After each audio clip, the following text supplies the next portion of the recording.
Saludos, Dios les bendiga.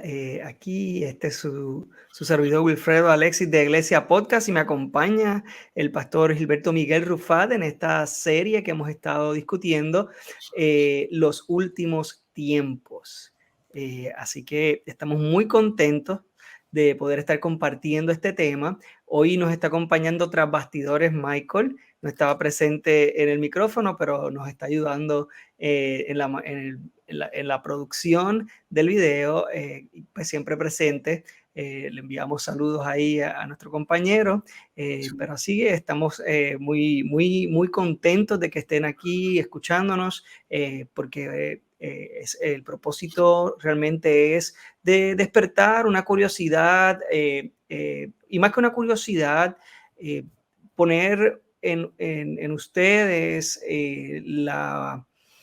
la diligencia de estudiar la escatología, porque usualmente se descuida por entenderse que o no es un tema primario o no lo entiendo, entre otros aspectos. Por eso tenemos aquí al pastor. Pastor, no sé si quiere saludar ahí a la audiencia.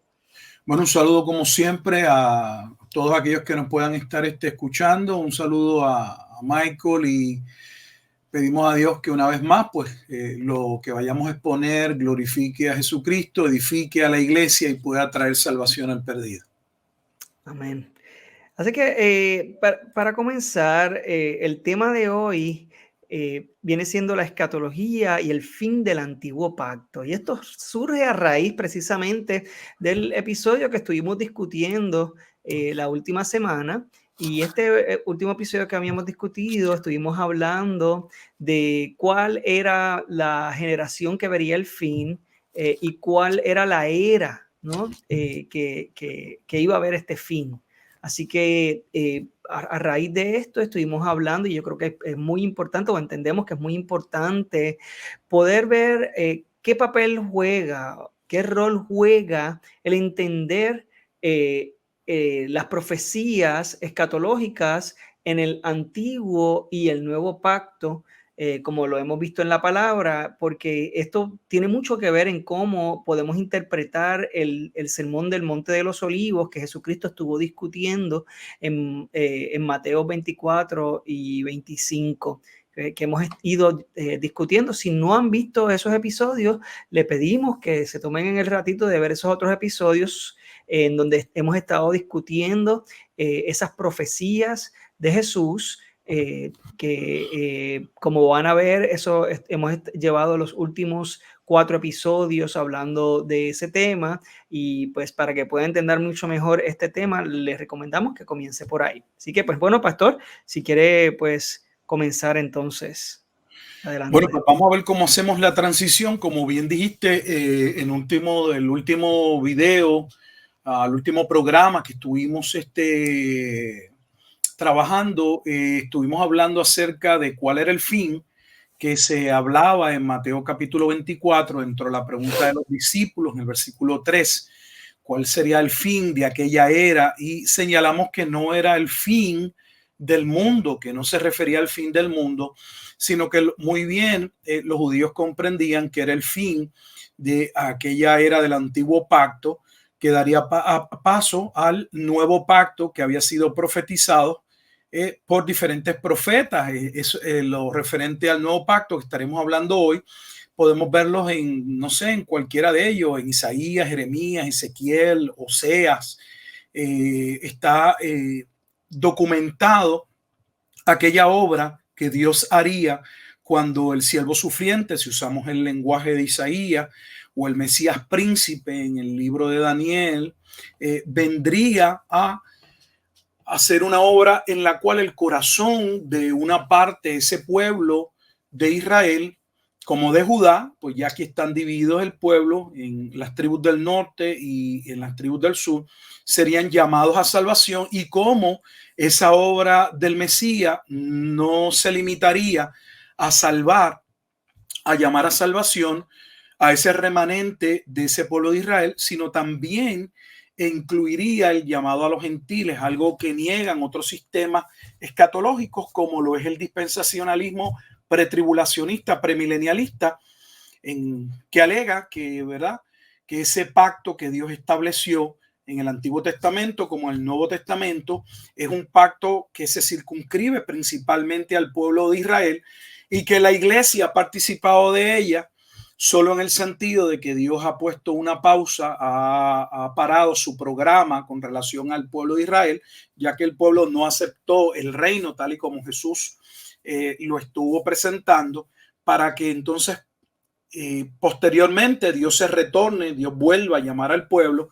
Pero en esa brecha, en ese tiempo, entonces ellos alegan que Dios ha abierto una ventana de salvación a los gentiles que se va a cerrar en algún momento dado, nuevamente porque según ellos Dios va a regresar a su verdadero pueblo y su pueblo siempre ha sido Israel. Entonces citamos la vez pasada, que es lo que nos lleva a este tema, el libro de Hebreos. Fuimos a Hebreos al capítulo 8 y le dimos lectura al versículo 13, porque es un versículo que claramente identifica en el Nuevo Testamento que se estaba viviendo ya en los días posterior a la ascensión de Cristo una transición hacia el establecimiento formal, si se quiere, del nuevo pacto.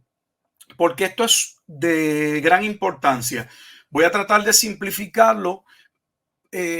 Para nosotros como creyentes vamos a ir a un elemento común que creo que nos une y es la cena del Señor, para que veamos que nosotros tenemos, aunque sea algún mínimo entendimiento, pero conocemos el tema.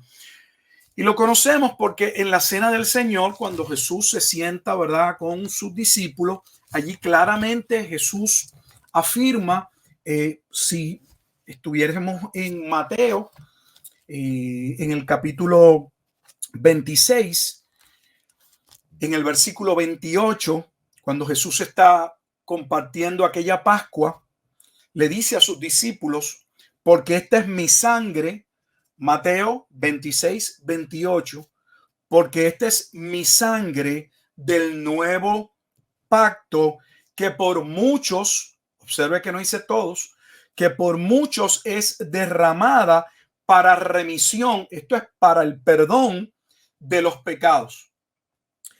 Lo que estamos leyendo ahí en Mateo capítulo 26, versículo 28, si usted tiene una Biblia, yo le invito a que todo lo que nosotros vayamos hablando, usted pueda corroborarlo, sea que lo vea en video o en audio. Tenga su Biblia en su mano, tome notas, porque el versículo 28, nuevamente de Mateo 26, 28, tiene una referencia al Antiguo Testamento. En mi Biblia tiene dos, tiene una Éxodos y tiene una Jeremías.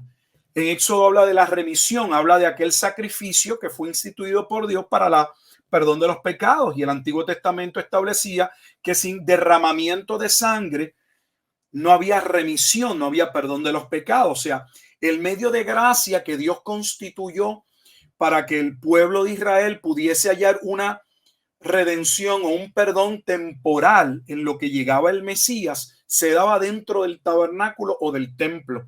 El templo vendría a ser el medio de gracia por el cual Dios permitía un sustituto, que en este caso era un animal, que vendría a representar la obra de Cristo, donde ese animal debía reunir unas cualidades de perfección que hablaban de la vida justa del Mesías para que pudiese servir como el sustituto, como el medio a través del cual los pecados de muchos le serían colocados a él, y por medio de su justicia, por medio de su obra redentora, entonces muchos serían salvos. Jesús está anunciando, no ha muerto, estamos ya a poco de que Jesús sea arrestado posteriormente, va a ir al Getsemaní, va a ser arrestado, va a ser cuestionado por Pilato, va a Herodes, vuelve a Pilato y finalmente va a ir al monte de la calavera para morir. Y Jesús le está anunciando a sus discípulos que esa muerte que Jesús dice en los evangelios, que particularmente en la última semana estuvo diciéndole a sus discípulos que le era necesario morir, padecer, o sea, padecer, morir y resucitar al tercer día. Y ellos todavía no lo entendían, porque no asociaban la muerte de Cristo con la obra de remisión. No entendían todavía el concepto que introdujo Juan el Bautista, donde desde inicio señaló: he ahí el Cordero de Dios que quita el pecado del mundo. sea, por medio de la obra de Jesucristo es que hay salvación. Y aprovecho, no hay salvación fuera de Cristo. Si usted no está en Cristo, usted está Amén. perdido. No hay salvación. Él es el único camino, Él es la única verdad, Él es la vida, Él es todo. En Él estamos en Dios, en Él hay salvación, en Él hay justificación, en Él estamos perdidos.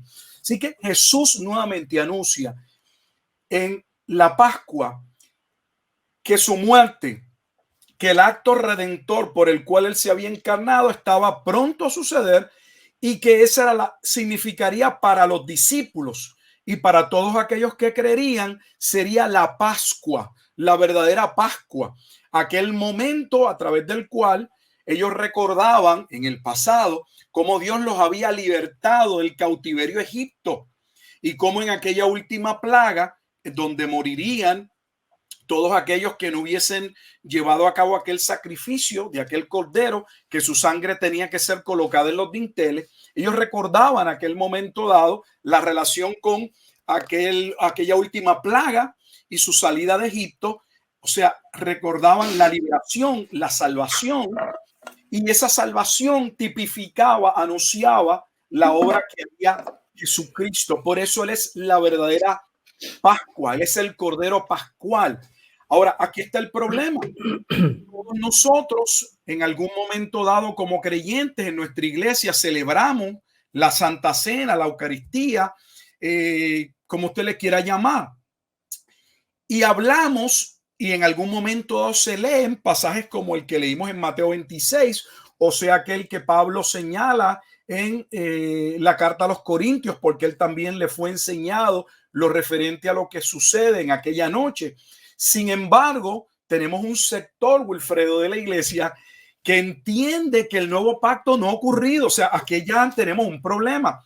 Tenemos a Jesús diciéndonos que Él es el Cordero Pascual, que su muerte trae la remisión del pecado de muchos, y tenemos un sector de la iglesia que reconoce que a través de Jesús hay salvación, reconocen que por medio de la muerte y la fe en Jesucristo podemos tener vida eterna. Sin embargo, niegan el cumplimiento del nuevo pacto, porque ese nuevo pacto, su sistema escatológico, su sistema de cómo han de suceder los eventos, lo relaciona particularmente con un evento que según ellos no ha ocurrido, y es el que todo Israel va a ser salvo.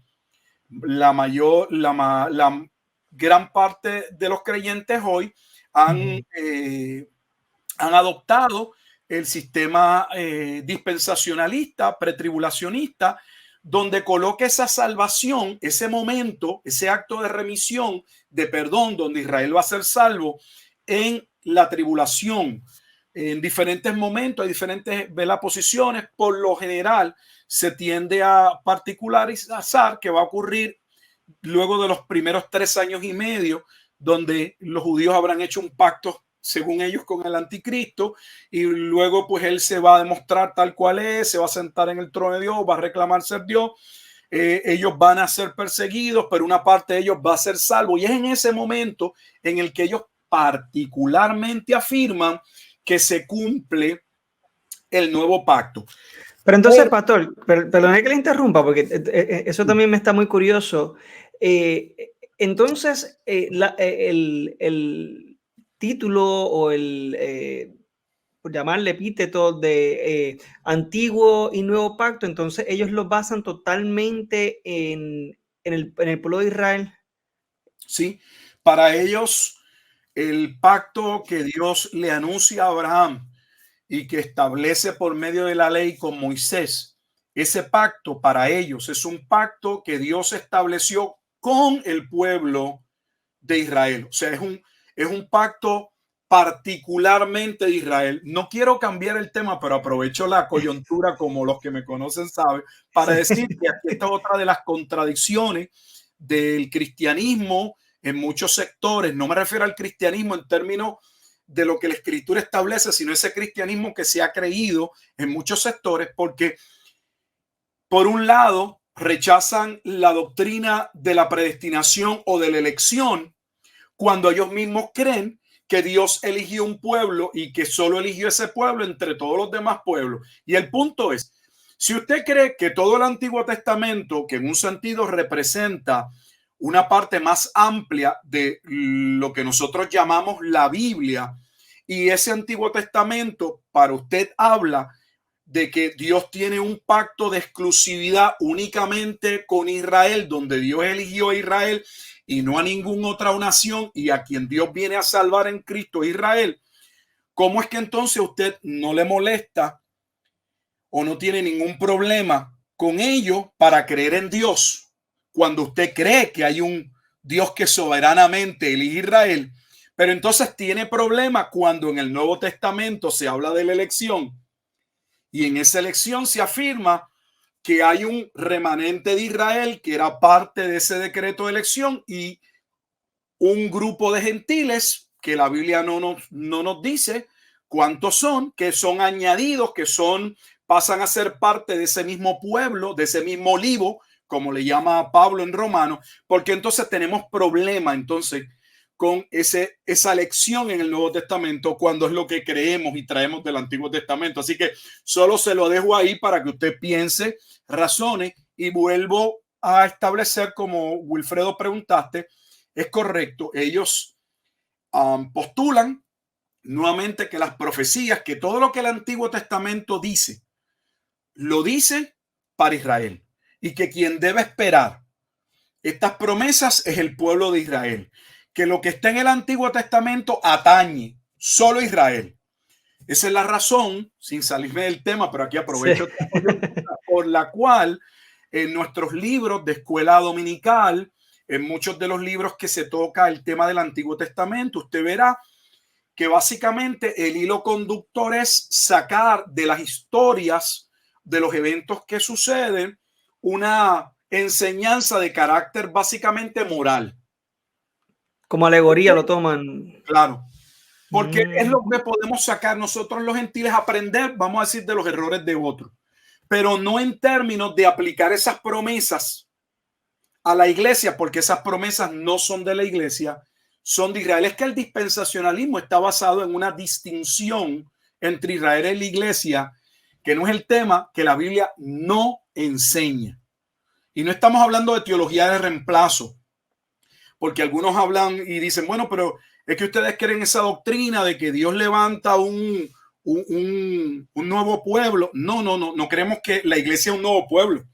Creemos que la iglesia, la congregación o la asamblea representa el cumplimiento de las promesas del antiguo pacto. O sea, ¿quiénes son los apóstoles? Son judíos.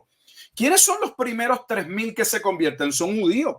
¿Cuál es el próximo grupo que se convierte en el libro de los Hechos? 5,000. ¿Son quién? De origen judío. O sea, la escritura claramente está mostrando que Dios está cumpliendo su promesa. Lo que pasa es que no sería para todo el pueblo y que dentro de esa salvación Dios había señalado que él también llamaría a los gentiles.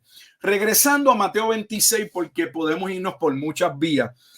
El punto es que Mateo 26 señala, no sé si puedas verlo, Wilfredo, tiene un pasaje de referencia no solo al libro de Éxodo, sino también tiene un pasaje de referencia a Jeremías. O sea, el versículo 28, si usted abre su Biblia y no tiene que ser una Biblia de estudio, lo va a llevar a Jeremías capítulo 31. Jeremías 31 es posiblemente el capítulo más importante dentro de la profecía del profeta Jeremías con relación al nuevo pacto. Sería bueno que podamos leerlo. Wilfredo, no sé si me puedes ayudar ahí con la lectura. Vamos al Antiguo Testamento. Seguro. Y vamos entonces al libro de Jeremías. El libro de Jeremías, vamos a ir al capítulo 31. 31. Yo lo tengo. ¿Desde qué verso, pastor? Entonces, en el capítulo 31, te digo ahora, pero si usted tiene una Biblia o queda en el audio o en el video, usted va a poder ver que ese capítulo 31 tiene un encabezado en el versículo 27 que se le llama la perícopa, es un titular. Eso no estaba en la Biblia, ni los capítulos ni los versículos. En ocasiones no nos ayudan, nos desvían del tema. En otras ocasiones la perícopa realmente corresponde con lo que está sucediendo. En este caso corresponde. Mi Biblia tiene un tema, un encabezado, dice el nuevo pacto, y es claro porque se va a Sí, a hablar mí del también. nuevo pacto. En este momento dado, esa perícopa nos ayuda.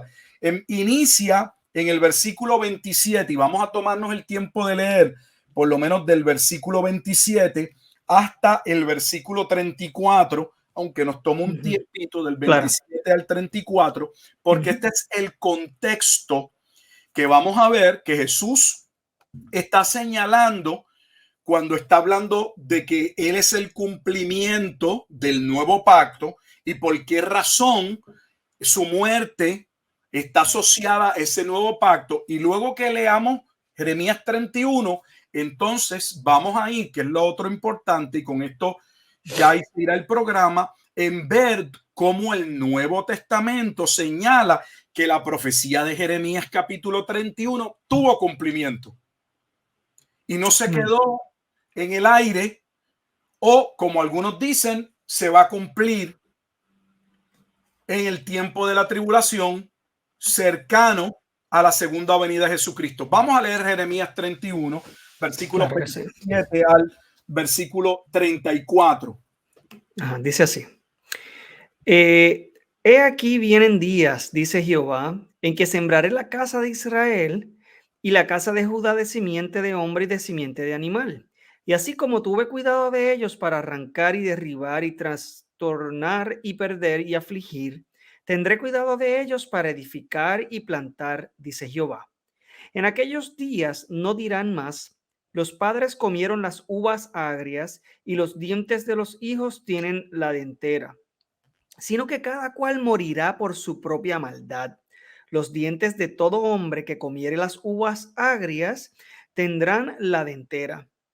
He aquí que vienen días, dice Jehová, en los cuales haré nuevo pacto con la casa de Israel y con la casa de Judá.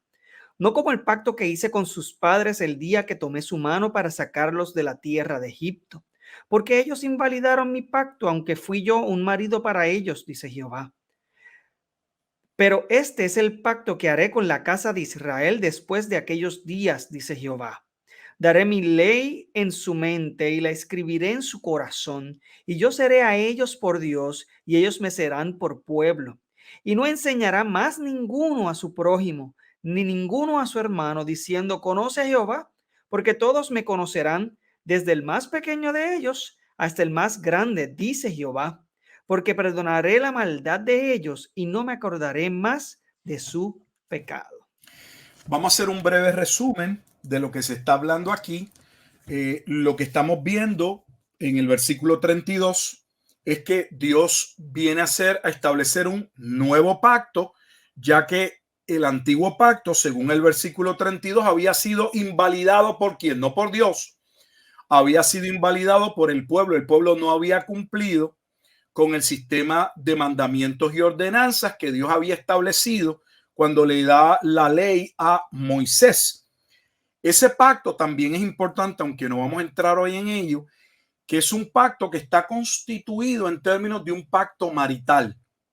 Lo habíamos mencionado en otros momentos dados, cuando estuvimos hablando de Mateo 24 y 25, de por qué se hace mención en el capítulo 25 con relación a la parábola de las 10 vírgenes, porque está asociado el evento de Jesucristo y su regreso, esa venida en la que él vendría en las nubes, la venida del hombre en las nubes, con una boda, porque él vendría a consumar el pacto, ese nuevo pacto. Ese pacto se llevaría a cabo por medio de la muerte de Jesucristo, como Jesús afirma claramente en Mateo capítulo 26, que por medio de su muerte vendría la remisión de los pecados de muchos. Y lo vemos aquí. En el versículo final dice, perdonaré la maldad de ellos y no me acordaré más de su pecado. ¿Cuándo iba a ocurrir este evento anunciado en el libro de Jeremías? Antes de movernos al Nuevo Testamento, en el capítulo 30 de Jeremías, Wilfredo, en el versículo 8 y 9, el 9 es el más importante, porque ahora vamos a ver que ese evento del nuevo pacto estaba ligado al cumplimiento de aquella promesa que Dios le dio a David, que de la casa de él, en términos de la carne, un día vendría el Mesías, que es llamado el hijo de David. David había muerto, pero se le había dado una promesa de que conforme a la carne, nuevamente vendría el Mesías. Si usted quiere ver esa promesa en uno de los lugares que está en Segunda de Samuel, capítulo 7, versículo 14 en adelante, luego puede verlo. Vamos a leerlo, Jeremías 30, 8 y 9. Bien, dice así. En aquel día, dice Jehová de los ejércitos, yo quebraré su yugo de tu cuello y romperé tus coyundas, y extranjeros no lo volverán más a poner en servidumbre, sino que servirán a Jehová su Dios y a David su rey, a quien yo les levantaré. O sea, Dios no está hablando de que David se iba a reencarnar. Dios estaba hablando de la promesa que Dios le había dado a David. Cristo es el cumplimiento de esa promesa. De hecho, así inicia Mateo 1:1, diciendo que Jesucristo es el cumplimiento de aquella simiente anunciada a Abraham y de la promesa dada a David. Eso es Mateo 1:1. Así abre el Nuevo Testamento. Para que veamos que está hablando del Mesías, en el capítulo 33, en el versículo 15, vamos a leer, nuevamente se dice que esto iba a suceder cuando se cumpliese la promesa del Mesías, hijo de David. Versículo 15, Jeremías 33, 15. Dice, perdón, lo tenía aquí y ahí, ahora sí. En aquellos días y en aquel tiempo haré brotar a David un renuevo de justicia y hará juicio y justicia en la tierra. Así que ese renuevo, esa raíz, ese retoño de David es una referencia al Mesías, y eso pasa cuando él viene a cumplir el nuevo pacto. Un último pasaje en Jeremías, vamos a verlo ahora en el capítulo 32, versículos 37 al 40, y lee de la siguiente manera, dice: he aquí que yo los reuniré de todas las tierras a las cuales los eché con mi furor y con mi enojo e indignación grande, y los haré volver a este lugar y los haré habitar seguramente, y me serán por pueblo y yo seré a ellos por Dios, y les daré, escucha bien, les daré un corazón y un camino para que me teman perpetuamente, para que tengan bien ellos y sus hijos después de ellos, y haré con ellos pacto eterno. Este es el nuevo pacto, que no me volveré atrás de hacerles bien, y pondré mi temor en el corazón de ellos para que no se aparten de mí. Antes de movernos al Nuevo Testamento, el libro de Jeremías, una tras otra vez desde el inicio, establece que el problema del pueblo, por el cual el pueblo no seguía a Jehová, y el problema que se le da a Jeremías, por el cual aún Dios llamándolo a predicar el evangelio o a anunciar al pueblo la palabra de Dios, no le querrían escuchar. Yo creo que el versículo que mejor lo resume está en el capítulo 13. Lo voy a leer brevemente y vamos al nuevo. 13:23 dice, inicia con una pregunta: ¿mudará el etíope su piel y el leopardo sus manchas? Así también podréis vosotros hacer bien estando habituados. Podréis vosotros hacer bien estando habituados a hacer mal. ¿Cuál era el problema? Que estaba habituado a hacer ¿qué? El mal. El problema del hombre radicaba en el corazón. El antiguo pacto señalaba el camino, mostraba lo que era justo, santo y bueno, como señala Pablo en Romanos 7, pero no le daba el poder, no cambiaba al hombre para poder cumplirlo. Sería como un letrero de tránsito que anuncia una ley y allí se establece, por ejemplo, no ir más de 25 millas. Es una zona escolar. Ese letrero nos anuncia lo que es bueno, lo que es correcto. Van a haber niños cruzando, evitamos un accidente, la muerte de un niño, bla, bla, bla. El problema es que aunque el letrero dice lo que es correcto, nosotros vamos tarde, nos levantamos tarde, queremos llegar más temprano a nuestro trabajo, debíamos haber puesto nuestro reloj antes y violamos la ley. La ley dice lo que es correcto, pero no cambia el corazón del hombre para que el hombre pueda cumplir con los mandamientos de Dios. Por lo tanto, la ley de Dios no tenía el propósito, según Gálatas 3, de salvar al hombre, sino de confrontar al hombre con su necesidad de que Dios interviniese salvándolo. Por eso es que Dios viene a salvar a los hombres en Cristo, porque el hombre no tiene forma ni manera de serle agradable a Dios. Sus obras son como trapo de inmundicia.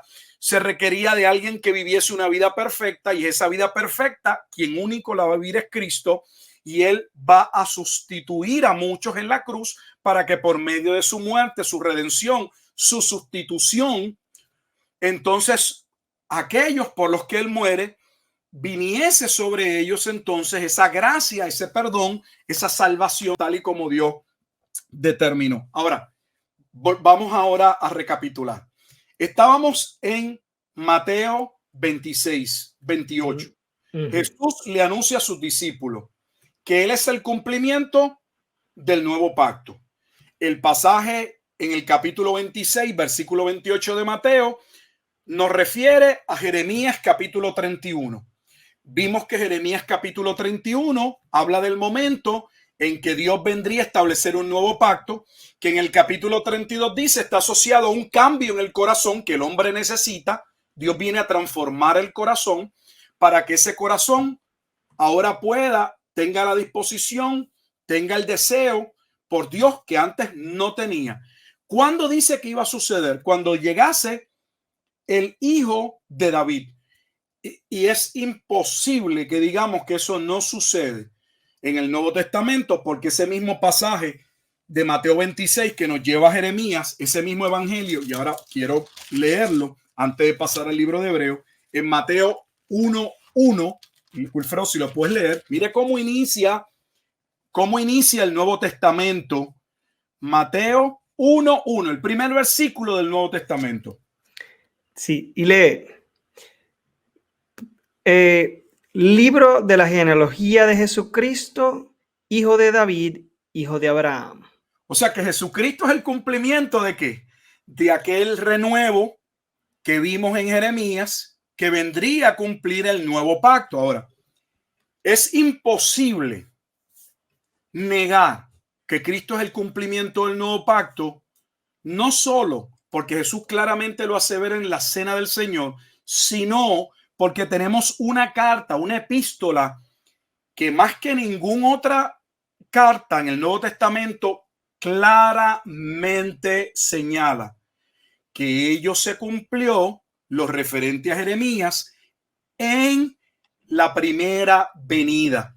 Por lo tanto, si usted le ha enseñado que esto no se ha cumplido y que esto se va a cumplir en la segunda venida, en la última semana de Daniel, en el tiempo de la tribulación, con toda honestidad, usted está perdido. Su pastor no entiende la escritura.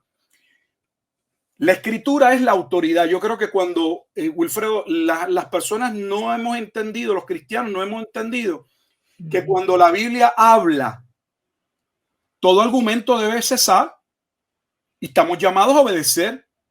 Nosotros no tenemos autoridad máxima, derecho a estar opinando sobre asuntos que son claros. Donde la Biblia claramente establece un punto, se acabó. Ese punto no se puede mover ni para adelante ni para atrás, tiene que quedarse ahí. Vamos a la carta a los Hebreos y con esto terminamos, porque es irrefutable que Hebreos presente, el autor de Hebreos, el cumplimiento de la promesa en Jeremías capítulo 31, y lo hace desde el capítulo 7. Hebreos capítulo 7, voy a ir por diferentes pasajes. Van a mostrar con toda claridad que el fin, regresando a qué nos llevó a esto en el otro video, que el fin que Jesús estaba hablando a sus discípulos, el fin de la era, no era el fin del mundo, era el fin del pacto mosaico para dar base, pie, camino al nuevo pacto que iniciaría, tendría cabida por medio de la obra expiatoria de Cristo. En Hebreos capítulo 7 se introduce a Jesús como el Melquisedec, y en el versículo 22, hablando de Jesucristo como un sacerdote, como el sumo sacerdote de una clase diferente a la clase de Leví, dice el versículo 22, Hebreos 7, 22, por tanto, Jesús es hecho, no va a ser, no está en futuro, es hecho, ha sido hecho, fiador de un mejor pacto. O sea que Jesús ha constituido ese nuevo pacto. Vamos a verlo más claro ahora en el capítulo 8 de la carta a los Hebreos. Si mira la perícopa, el encabezado dice el mediador de un nuevo pacto, dice mi Biblia. ¿Por qué dice el mediador? Porque por medio de él, como Jesús dijo en la cena, en Mateo 26, 28, por medio de él, por medio de la sangre, por eso se llama la sangre, anuncia su muerte, la sangre del nuevo pacto, porque por medio de su muerte, su sacrificio, es que vendría aquel perdón, aquella salvación que transformaría el corazón de muchos. En ese capítulo 8, versículo 6, Wilfredo.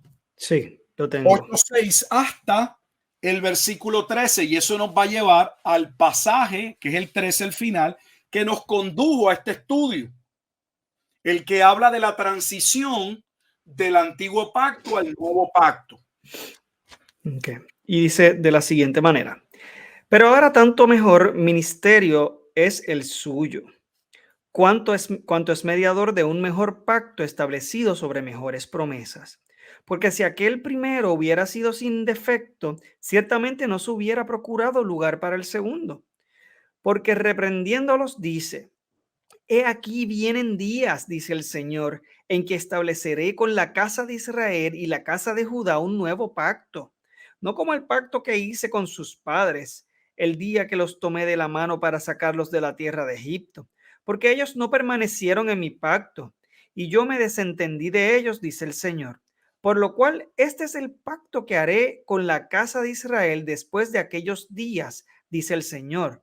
Pondré mis leyes en la mente de ellos, y sobre su corazón las escribiré, y seré a ellos por Dios, y ellos me serán a mí por pueblo. Y ninguno enseñará a su prójimo, ni ninguno a su hermano, diciendo: conoce al Señor, porque todos me conocerán, desde el menor hasta el mayor de ellos, porque seré propicio a sus injusticias, y nunca más me acordaré de sus pecados y de sus iniquidades. Al decir nuevo pacto, ha dado por viejo al primero, y lo que se da por viejo y se envejece está próximo a desaparecer. Vamos a hacer 3 señalamientos aquí brevemente. En primer lugar, en el versículo 7, Wilfredo, si puedes ver conmigo, dice: porque si aquel primero, cuando habla del primero, está hablando del antiguo pacto, y luego habla del segundo al final. Dice: porque si aquel primero hubiera sido sin defecto, o sea que aquel primero no era el pacto a través del cual el pueblo recibiría salvación, era el pacto por medio del cual el pueblo debía entender que necesitaba salvación, porque esa salvación está en Cristo, no en la ley, en Cristo. Dice ese mismo versículo: entonces ciertamente no se hubiera procurado lugar, o sea, no se hubiese profetizado, no se hubiese hablado del segundo, y el segundo es que el nuevo pacto. ¿Y cuál es el pasaje de referencia que se viene hablando? Porque el autor de los Hebreos en el versículo 8 comienza diciendo: porque reprendiéndolos dice, o sea, va a citar el Antiguo Testamento. ¿Qué está citando en el Antiguo Testamento? Bueno, el versículo 12 el versículo 12 nos dice que la cita viene de Jeremías capítulo 31 al 34. O sea, que el autor de la carta a los hebreos está diciendo con toda claridad, sin ninguna falla, que el nuevo pacto ha sido cumplido por medio de la obra de Jesucristo. Eso es inequívoco, al punto que termina diciendo el versículo 13 que al decir nuevo pacto, o sea, si ya él cumplió el nuevo pacto, como dijo Hebreos 7, él era fiador del nuevo pacto. Al ser el Cristo el cumplimiento del nuevo pacto, ha dado por viejo al primero, nuevamente al primero. ¿Cuál es el primero? El antiguo pacto. Y lo que se da por viejo y se envejece está próximo a desaparecer. Por eso esto está ligado a Mateo 24, versículo 3, sobre el fin del mundo, porque era el fin del antiguo pacto. Y alguien dirá, Wilfredo, pero ¿qué tiene que ver el fin del antiguo pacto con las señales que se anuncian en Mateo 24? Es que no son señales, son juicios. Sí son señales, pero son señales que anuncian que el juicio ha llegado. Lo vemos como señales que apuntan a un evento como que no corresponde con la audiencia. No, el evento corresponde con la audiencia. Y que la audiencia entendía lo que le estaba hablando. Era la razón de por qué el templo sería destruido. Aquellos dolores de parto que es una expresión antiguo testamentaria que recoge el juicio, y el juicio que vendría contra Jerusalén por causa de la violación del pacto. O sea, el antiguo pacto no puede cerrar sin que culmine con los juicios y las maldiciones por violación. Esos juicios y maldiciones, que si usted va a Deuteronomio 28 o va al libro de Levítico capítulo 26, allí están contenidas los juicios nuevamente y las maldiciones que vendría sobre el pueblo por haberse apartado de la ley.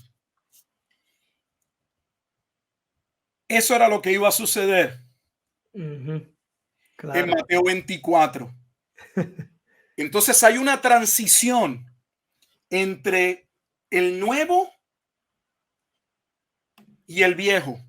Y esa transición, dijimos en el otro video, se lleva a cabo cuando Jesús viene en la venida del Hijo del Hombre, porque la venida del Hijo del Hombre trae el juicio por violación del pacto para poner fin al antiguo pacto, pero también la venida del Hijo del Hombre era el momento en que él vendría en recasamiento. Por eso el lenguaje de las bodas es el momento en que ese pacto que inicia con su sangre se consuma, en el sentido de que echa totalmente afuera, pasa totalmente el antiguo pacto con su sistema de sacrificios. Por eso el templo va abajo. Dios no tiene problema con el templo él mismo lo constituyó, pero ese templo tipificaba, representaba la obra de Cristo. No es el templo lo que las paredes del templo, ni el templo no tenía ningún pecado, eran los que estaban dirigiendo el templo. Lo que representaba. Claro, y eso estaba por finalizar. De eso se trata el libro de Hebreos, de que Jesús, habiendo cumplido todo lo referente a lo que tipificaba, a lo que anunciaba, a lo que mostraba el Antiguo Testamento, ya el templo no es necesario. Porque Cristo en hebreo es el templo, Él es el sumo sacerdote, Él es la ofrenda del sumo sacerdote, Él es quien entra al lugar santísimo, Él es quien abre el velo y lo quita para que tengamos acceso con confianza ante el trono de la gracia, como señala Hebreos, que ahora los creyentes podemos entrar a un lugar que estaba limitado a una sola persona una vez al año. Y ni entendemos ni el impacto de lo que ellos representan en nuestra vida. Porque ahora todos los creyentes vienen a ser sacerdotes. de Dios. Ya no son uno, son todos, son hechos para Dios sacerdotes. Pero no termina ahí. En el capítulo 9 continúa lo referente al nuevo pacto, a su cumplimiento. Y en el versículo 15 dice, así que por eso es mediador de un nuevo pacto. Y viene hablando de su muerte, de la obra que él hizo. Que todo en el Antiguo Testamento representaba, era símbolo de lo que Cristo haría.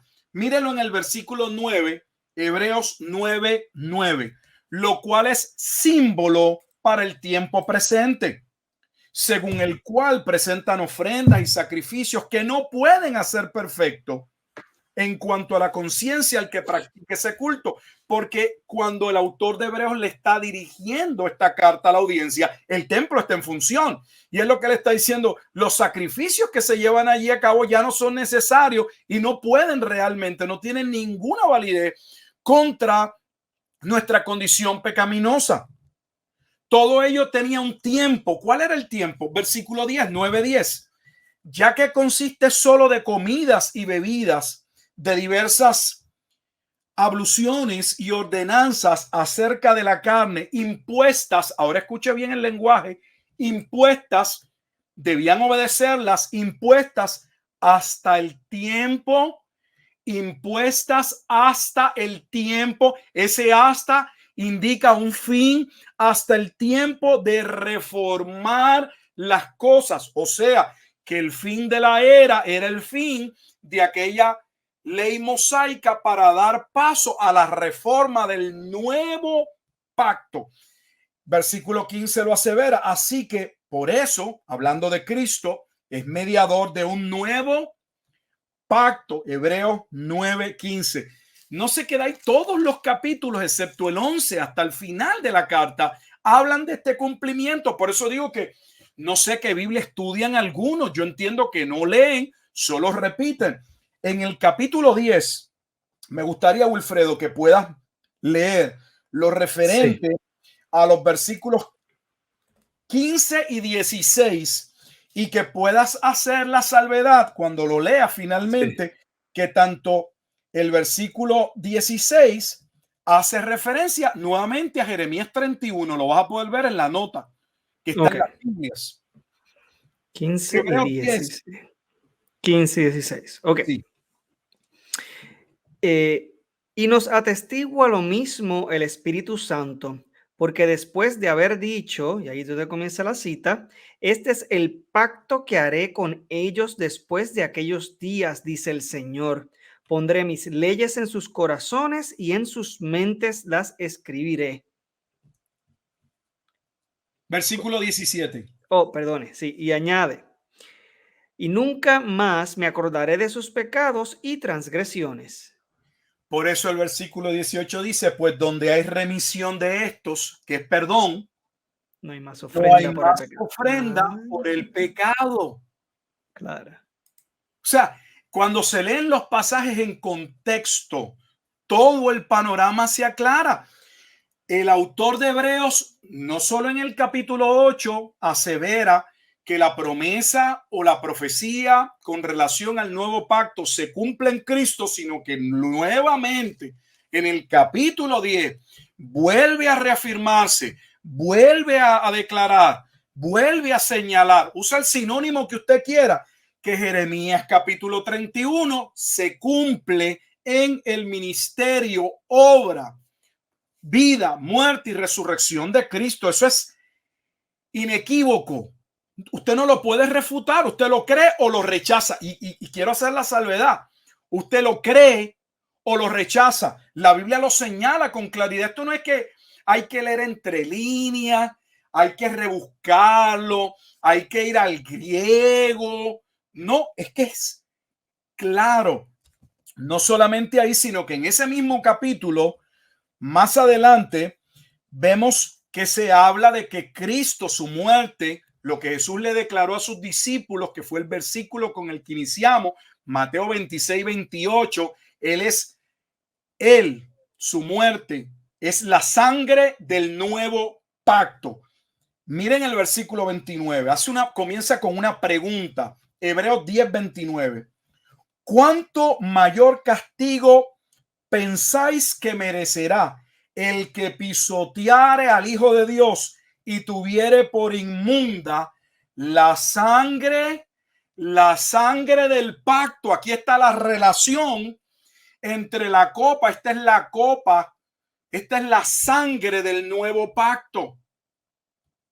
La sangre del pacto en la cual fue santificado e hiciera frente al Espíritu de gracia. O sea, Wow. aquí hay una advertencia y una dura advertencia a no menospreciar la obra de Cristo como el consumador del nuevo pacto. Yo no sé si nuestros hermanos entienden que decir que esto no se ha cumplido es un menosprecio en un sentido, es una, lo menos que es una mala interpretación de lo que la Escritura claramente afirma. El único capítulo que no habla del nuevo pacto luego de Hebreos 7 es el 11, pero volviendo al capítulo 12, en el versículo 22 al 24, el 24 es el importante, no sé si puedas leerlo, Wilfredo. Sí, cómo no. Hebreos 12, nos queda un 12. último pasaje y finalizamos. Hebreos 12, 22 al 24. Una vez más, observe bien la lectura del versículo 24. Dice de la siguiente manera: sino que os habéis acercado al monte de Sión, a la ciudad del Dios vivo, Jerusalén la celestial, a la compañía de muchos millares de ángeles, a la congregación de los primogénitos que están inscritos en los cielos, a Dios el juez de todos, a los espíritus de los justos hechos perfectos, a Jesús el mediador del nuevo pacto y a la sangre rociada que habla mejor que la de Abel. ¿No dice Mateo capítulo 23 que el juicio que vendría a aquella generación vendría por la sangre derramada comenzando con Abel? Wow, sí, sí, sí. Y la Y de que los Jesús profetas y la de vendría en wow. juicio sobre aquella generación. Wow. Varias cosas aquí, y esto es de verdad, estamos, yo le llamo, esto es con una careta y no sé, un snorkel, no sé cómo se le dice. Usted está en una playa o en una piscina por encima del agua mirando el fondo. Superficial, Estamos superficial. entrando en profundidad. Cuando esta carta le es dirigida a hebreos, a judíos, el templo, hemos dicho, todavía está en pie. Pero debería llamar nuestra atención que el versículo 22 hable de otra Jerusalén. Habla de una Jerusalén celestial. Hay una Jerusalén terrenal con prácticas terrenales que habían finalizado para dar paso a una nueva Jerusalén, que son los nuevos creyentes, que es ese nuevo pueblo, que es la iglesia. Y dice el versículo 24 que Jesús nuevamente es el fiador, es el que ha hecho posible la salvación de este nuevo pueblo en esta nueva ciudad, en una Jerusalén celestial, no terrenal. Esta es la misma analogía, o en el caso de Gálatas 4, la alegoría que Pablo presenta en Gálatas capítulo 4, versículo 21 al 31, cuando habla de dos mujeres que representan dos pactos, o la Jerusalén de abajo y otra la Jerusalén de arriba, los hijos de esclavitud o los hijos de salvación. Es el mismo argumento. Y el último capítulo, porque Hebreos tiene solo 13 capítulos, cierra, Wilfredo. Es que yo, con toda honestidad, a veces yo me pregunto si lo que tenemos es, y yo estoy convencido, estamos llenos de estaciones repetidoras, de personas que ahora bajan un estudio bíblico, internet, Qué toman aplicaciones ahora, bendito. estudio bíblico y repiten como papagayo lo que escuchan, pero lean su Biblia. Si han notado, hemos ido por la Biblia exaltando el principio de analogía de la fe. dejando que la Escritura, que es la autoridad, no nosotros nos sometemos a la Escritura, dejando que la Escritura hable, señale, nos dé el significado, interprete, aclare conceptos. Y aquí viene el último, en el capítulo 13 de Hebreos, versículo 20, ya finalizando la carta, dice: y el Dios de paz, que resucitó de los muertos a nuestro Señor Jesucristo, el gran pastor de las ovejas, de esas ovejas que son llamadas en el nuevo pacto, de esas ovejas por las cuales él murió, de esas ovejas que representan la nueva Jerusalén celestial, esas ovejas que son los inscritos o los primogénitos del capítulo anterior. Dice, por la sangre del pacto eterno. O sea, iniciamos en Mateo capítulo 26, mostrando que el fin de Mateo 24:3, el fin de aquella era, la razón del juicio, era porque el antiguo pacto, la era mosaica, no podía finalizar sin que viniesen los juicios y las maldiciones sobre aquel pueblo que había violado el pacto. Punto. Y que habría un momento de transición entre el antiguo y el nuevo, como se señala en Hebreos 8:13, que el nuevo pacto inicia con la muerte de Cristo, trayendo la salvación por medio de su muerte expiatoria, traería el perdón de los pecados. Por eso es que el Espíritu Santo actúa regenerando, cambiando el corazón, porque el nuevo pacto está ligado a la obra de la regeneración, al nuevo nacimiento, a lo que nosotros llamamos la conversión. Es Dios Espíritu Santo quien cambia ese corazón para que realmente pueda producirse el arrepentimiento de los pecados y la fe en Cristo. Sin ello no habría salvación. Amén. Y estamos viendo que el anuncio de Mateo 26:28, esta es la sangre del nuevo pacto, que hacía referencia a su muerte, era el cumplimiento de Jeremías capítulo 31, que el libro de Hebreo, desde el capítulo 7 hasta el capítulo 13, claramente testifica que se cumplió en Cristo, que no es algo que se va a cumplir en la segunda venida o en las cercanías de la segunda venida, que es algo que se cumplió en la primera venida de Jesucristo. Wow. Poderosísimo eso. Pastor, yo estoy viendo todo esto y con toda honestidad me cuestiono aún más cómo yo mismo no vi esto en un pasado, porque pues por mucho tiempo también sostuve la postura dispensacionalista y con toda honestidad, con lo claro que está, no puedo entender cómo no lo pude haber visto yo en algún pasado, tal vez porque ya estaba con ideas preconcebidas cuando me acercaba a estos pasajes. Pero entonces, para aquellas personas que se encuentran en congregaciones donde esto se predica o que a lo mejor están precisamente en ese punto de su discipulado o de su aprendizaje, ¿cómo se pudiese, o sea, no entiendo cómo se puede sostener una postura distinta, honestamente, es que Yo no entiendo de verdad, Wilfredo, cómo alguien puede aseverar que una promesa no ha tenido cumplimiento cuando el Nuevo Testamento claramente, irrefutablemente, innegablemente, pónganle el sinónimo que quieran, asevera, declara, testifica, anuncia que tuvo cumplimiento en Cristo. De hecho, de eso se trata el libro de los Hebreos, diciéndole a los hebreos que todavía estaban ligados y no se podían desasociar del sistema de sacrificios, que ya no era necesario, que todo aquello fue instituido por Dios, que era un mandamiento obedecerlo hasta el tiempo en que se reformarían las cosas, Y esa reforma es Cristo.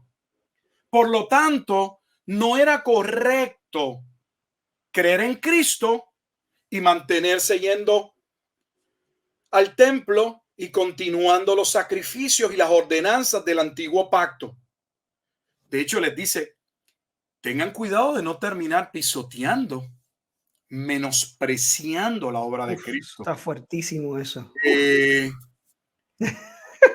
Muy probable un Fuerte. problema en términos de las iglesias, porque si el pastor de su iglesia, si el pastor de una iglesia no cree en ello, pues uno va a tener problemas como oveja o como un creyente, Sí, sí. porque si el pastor no lo ve, que de hecho eso nada más debería alarmarnos, porque si tenemos hombres de Dios que no pueden ver la escritura y lo que está claro, no estamos hablando de aspectos que de verdad pues no sé qué vamos a hacer. O sea, ahora se está levantando a veces, y no ahora, una generación o personas que entienden que tienen que ir a corregir a sus líderes. Y en ocasiones, ¿sabes qué? Con Ujú, toda honestidad, los argumentos que tienen que presentarle a sus pastores son bíblicos. O sea, uno diría, pues, ¿cómo es posible que la oveja, que es la que debería ser discipulada, tenga que confrontar a su pastor con que su pastor no entiende la escritura? ujú. Y está sucediendo muchísimo. No creo que sea una particularidad de nuestro tiempo.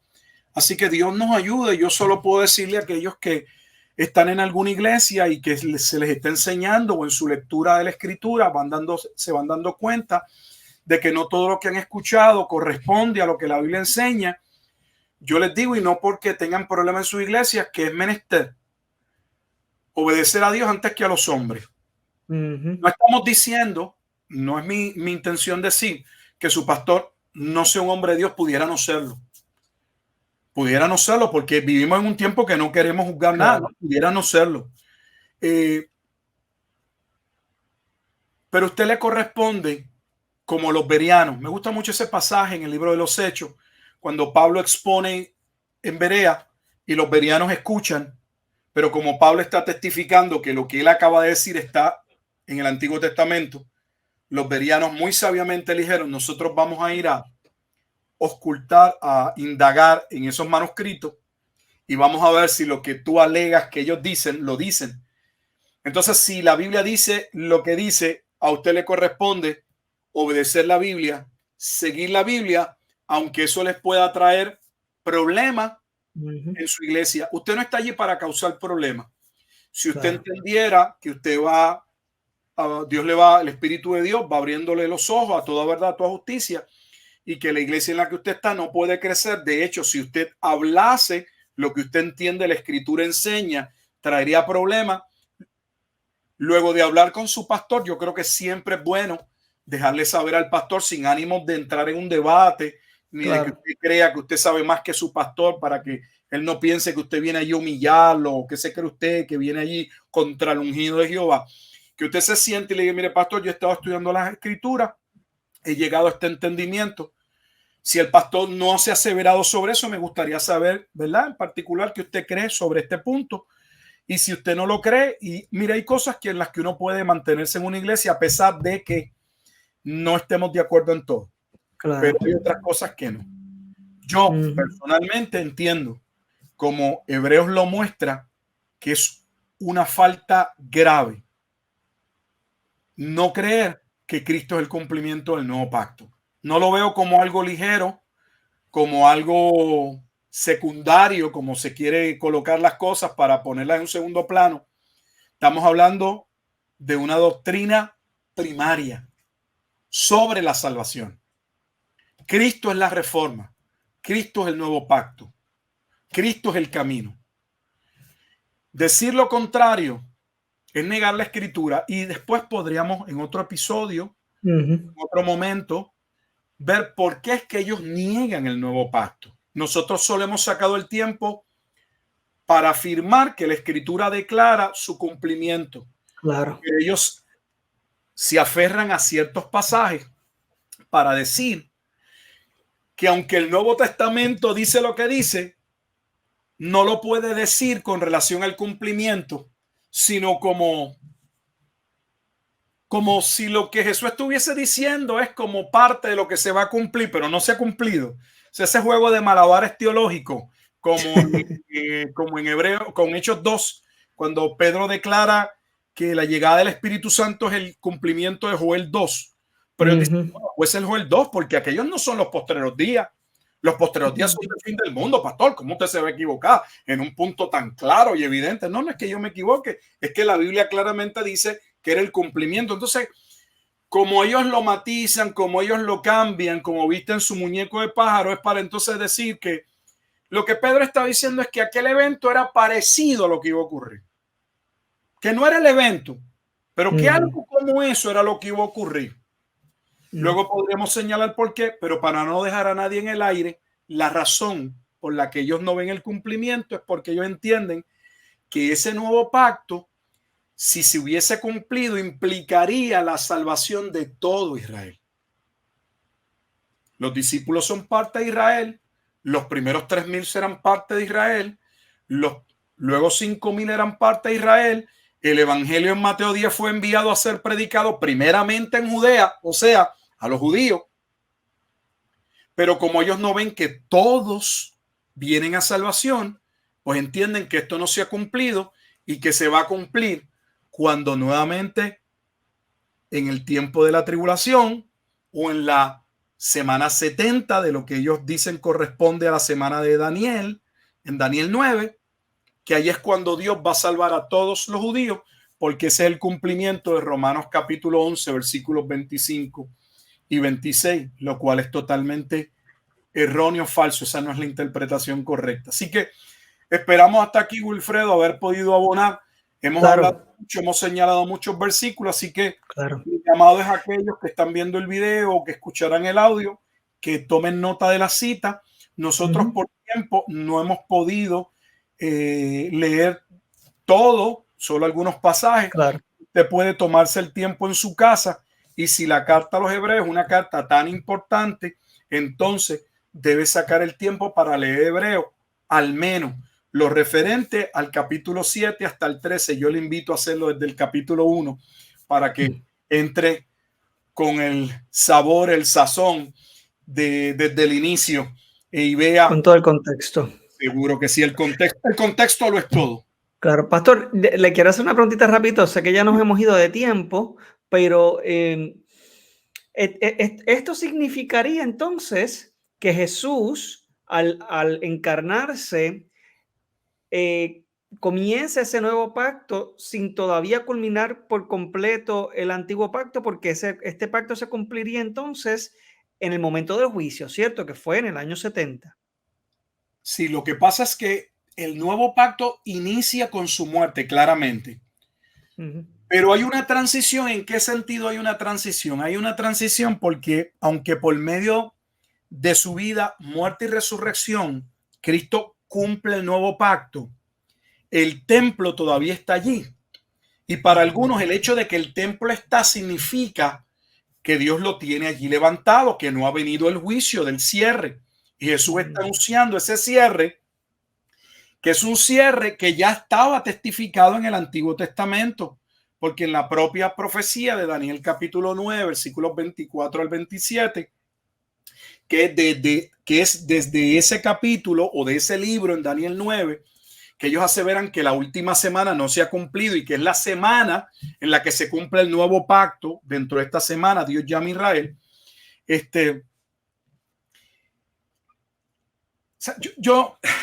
Yo trato de entender a nuestros hermanos, pero no logro entender qué es lo que le falta para comprender que con Cristo claramente se inicia el nuevo pacto, pero que Dios le dio a una generación el tiempo para venir a la fe si se quiere. Lo que está sucediendo en Mateo, creo que ahora lo voy a poder poner de una manera tal vez un poco más diferente, pero a lo mejor más clara. Si uno estudia Mateo con calma, uno podrá ver desde el capítulo 1 que Jesucristo viene a hacer el rol claramente del profeta anunciado por Moisés. Por lo tanto, se va a dar unos eventos parecidos a los de Moisés. Jesús es quien va a llevar al pueblo a la tierra prometida. Como Moisés recibe la ley y la declara desde el monte al pueblo. Así inicia Mateo. Jesús dando la ley al pueblo desde el monte. Por eso el mensaje del Sermón del Monte, de Mateo 5 en adelante. Y vamos a ver que Jesús empieza a cumplir todas esas promesas y el pueblo va a ser llamado a salir, como fue llamado a salir de Egipto, va a ser llamado a salir de aquel sistema, de aquella tradición, de aquellas costumbres que los habían apartado de Dios. Y de la misma forma en que el pueblo peregrinó por 40 años en el desierto, Dios le va a dar una generación, a esa generación, el tiempo, el camino, para que comprendiesen que en Cristo estaba la entrada a la tierra prometida, que la tierra prometida representa la salvación. Lo que estoy diciendo está en Hebreo. Está en Hebreos en el capítulo 3 y 4, cuando se presenta que la obra de Jesucristo es superior a la de Moisés, porque Moisés no entra al pueblo a la tierra prometida, pero Jesús es el cumplimiento de ese lugar de reposo, y ese reposo es la salvación. Pero amén. El libro de Hebreos testifica y hace la relación, no la hago yo, está en la escritura, de que los que no creyeron en ese proceso murieron en el desierto. O sea, no entraron a la tierra prometida. Y aquí hay un tiempo de peregrinaje en el desierto donde se le está diciendo es necesario entrar a la tierra prometida.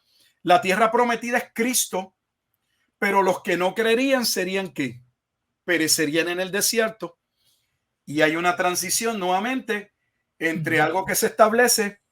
Yo creo que el versículo lo dice muy claro, Hebreos 8:13, y algo que estaba próximo a desaparecer. A desaparecer, claro que Sin sí, embargo, aunque estaba próximo a desaparecer, el autor de Hebreos claramente testifica que los sacrificios que se estaban llevando a cabo en el templo no eran necesarios, porque una vez llevado a cabo el sacrificio de los sacrificios, o sea, el sacrificio de Jesucristo, ya no había más ofrenda por los pecados que hacer.